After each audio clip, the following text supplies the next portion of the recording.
साथियों नमस्कार। आप सभी का हॉरर क्राइम स्टोरी में स्वागत है। आज हम जिस भयानक कहानी पर नज़र डालने जा रहे हैं वो कहानी है अमेठी के सुनील कुमार का और उनकी फैमिली का। उत्तर प्रदेश का एक ज़िला है अमेठी। अमेठी के अंतर्गत सिरवतनगंज एक थाना लगता है। सिरवतनगंज थाने का एक अहोरवा भवानी नाम का एक इलाका है जहाँ चौराहे के पास अवस्थी निवास नाम की एक प्रॉपर्टी है, जिसमें सामने तो दुकानें हैं और उसके पीछे एक घर है जिसको ओनर जो है भाड़े के रूप में इस्तेमाल करते हैं। 8 अक्टूबर के आसपास की घटना, जब शारदीय नवरात्र का समय चलता है। शारदीय नवरात्र दुर्गा पूजा का एक बहुत ही त्यौहार है जो दुर्गा जी को समर्पित रहता है। दुर्गा पूजा के समय में जगह जगह पंडाल लगते हैं और भवानी नामक चौराहे पर भी काफ़ी भीड़ भाड़ रहता है। अवस्थी निवास के एक साइड में औरवा भवानी का मंदिर है और दूसरी साइड में दुर्गा पूजा का पंडाल लगा हुआ है। अवस्थी निवास में जो दुकान है उसमें एक मेडिकल स्टोर चलाते हैं राम भरोसा यादव जी। राम भरोसा यादव जी अपनी दुकान पर बैठे हुए थे, तभी उन्हें गोलियों की आवाज़ सुनाई देती है। पहले उन्हें लगता है कि यह पटाखे की आवाज़ है। चूँकि जागरण चल रहे थे, कीर्तन भजन का कार्यक्रम चल रहा था, तो स्पष्ट नहीं हो सका। लेकिन पहली गोली जब चली तो नहीं स्पष्ट हुआ। जब दूसरी गोली, तीसरी गोली, 4-5 गोलियाँ लगातार चलने लगी तो उन्हें लग गया कि दुकान के पीछे जो घर है वहाँ हो सकता है कुछ बदमाशों द्वारा गोली चलाई जा रही है। वो तुरंत भागते भागते दुर्गा पंडाल की तरफ गए जहाँ पे पुलिस उपस्थित थी। जब वो पंडाल के पास गए तो उन्होंने जब पुलिस वालों से इस घटना के बारे में बताया तो जाहिर सी बात है कि वहाँ भीड़ भाड़ का इलाका था, आसपास और भी लोग थे। जो सुने तो सभी लोग पुलिस के साथ घटनास्थल की तरफ दौड़ते हुए भागे।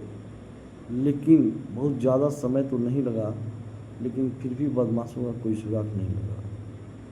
जब उस घर के अंदर गए लोग तो वहाँ पे बल्ब की लाइट में एक शख्स खून से लथपथ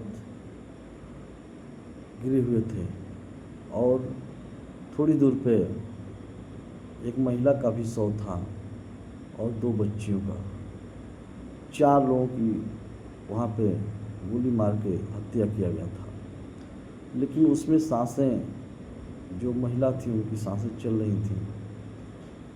तुरंत लोगों द्वारा उनको CSC अस्पताल पे 4 लोगों को ले आकर के इलाज के लिए लेके आया गया, जहाँ पे डॉक्टरों ने 4 के चारों लोगों को मृत घोषित कर दिया।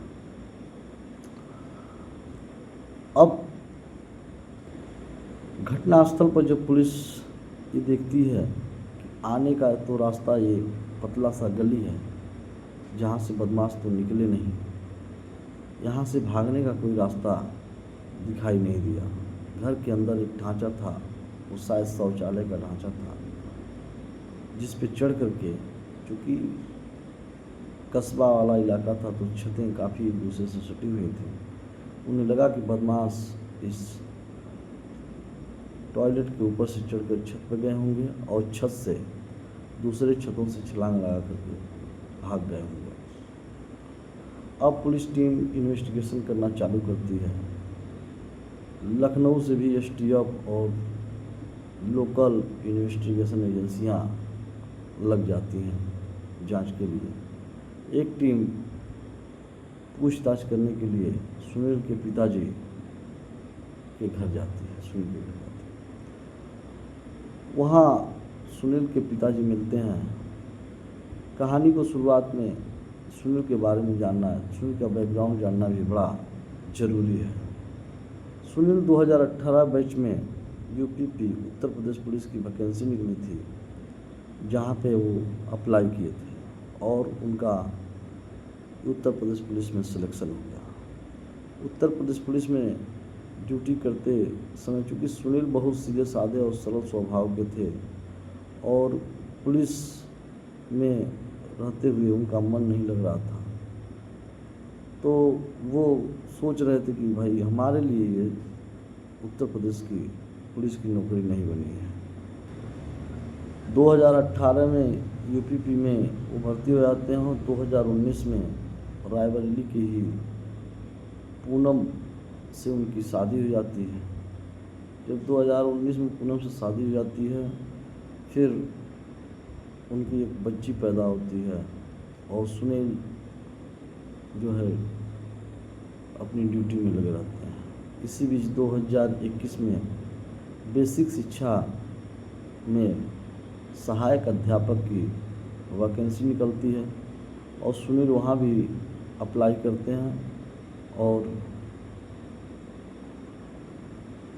वो सहायक अध्यापक के रूप में सेलेक्ट हो जाते हैं। फिर यूपीपी की नौकरी छोड़ देते हैं। जब पुलिस टीम उनके घर गई थी तो उनके पिता राम गोपाल ने बताया कि मेरे लड़के के साथ और मेरी बहू के साथ कुछ दिन पहले एक शख्स के द्वारा छेड़छाड़ हुआ था, जिसका रिपोर्ट रायबरेली थाने पे दर्ज है। और वो शख्स के बारे में जब पूछा जाता तो उन्होंने बताया कि वो शख्स है चंदन वर्मा। चंदन वर्मा जहाँ पे पहली पोस्टिंग सहायक अध्यापक के रूप में सुनील कुमार की लगी थी, तो पहले तो उसी गांव में सुनील कुमार ने थोड़ी देर पर एक गांव में एक कमरा ले लिया था और फिर अकेले ही रहते थे। कुछ दिनों बाद उन्होंने अपने एक बेटी और अपनी पत्नी को भी वहीं बुला लिया।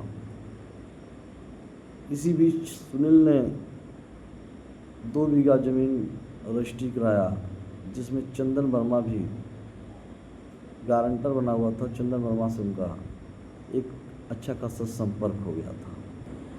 चंदन वर्मा से संपर्क होने के बाद से चंदन वर्मा उनके घर यदा कदा आने जाने लगा। फिर उनकी अच्छी दोस्ती हो गई। जब कभी सुनील कुमार विद्यालय पर गए होते थे तो भी चंदन वर्मा उनके घर जाया करता था। इसी बीच वो विवाद हुआ। उसने चंदन वर्मा ने सुनील कुमार से और उनकी पत्नी से विवाद किया, जिसमें छेड़खानी, SC/ST और का मुकदमा चंदन वर्मा पर दर्ज हुआ और चंदन वर्मा जेल में चला गया। चंदन वर्मा जब जेल चला गया तो उसके बाद से सुनील कुमार ने अपना ट्रांसफ़र दूसरे विद्यालय पे थोड़ी दूरी पे रायबरेली के ही यहाँ अहोरवा भवानी नामक जगह पे उन्हें ट्रांसफ़र करा लिया था और यहीं पे आकर के अपने परिवार के साथ रहने लगे थे। इसी बीच उनकी दूसरी बच्ची भी पैदा हो चुकी थी।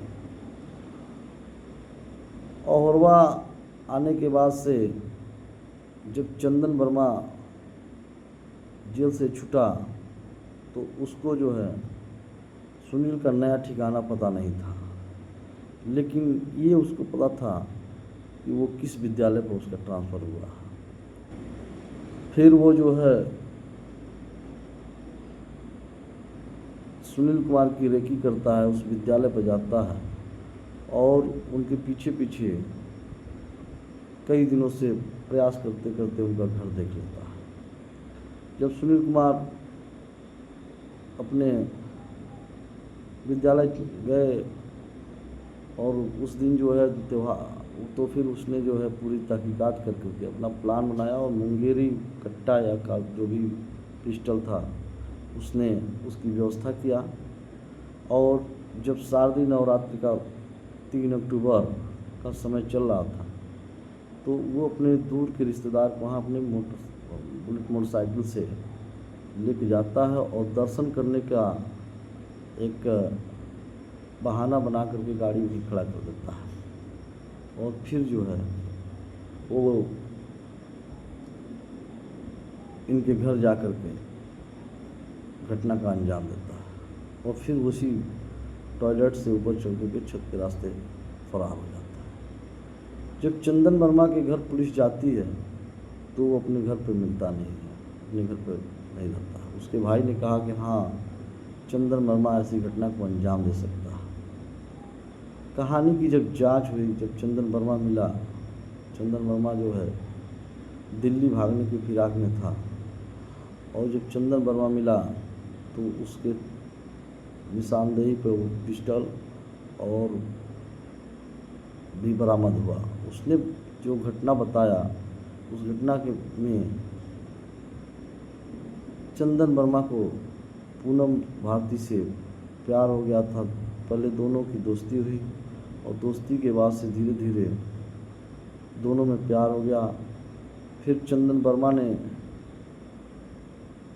पूनम को अपने साथ रहने का दबाव बनाने लगा क्योंकि चंदन वर्मा उसके बिना, पूनम के बिना रह नहीं पा रहा था।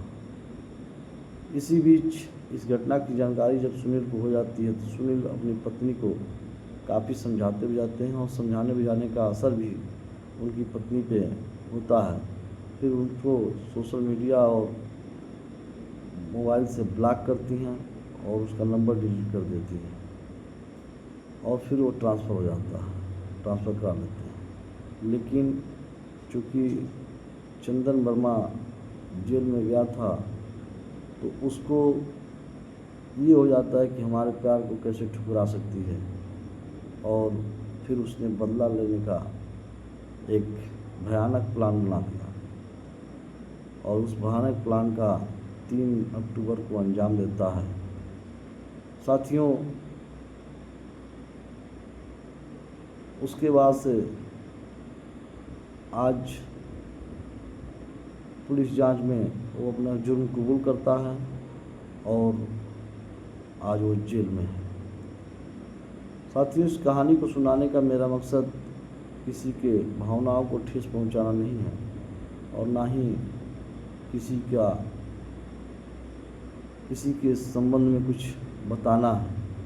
मेरा मतलब सिर्फ इतना है कि आप ऐसी घटनाएं आपके साथ, आपके अगल बगल समाज में न हो, इसके लिए आप सतर्क रहें, सुरक्षित रहें और किसी अजनबी को बहुत ज़्यादा अपने घर के अंदर तक आने जाने का परमिशन ना रखें।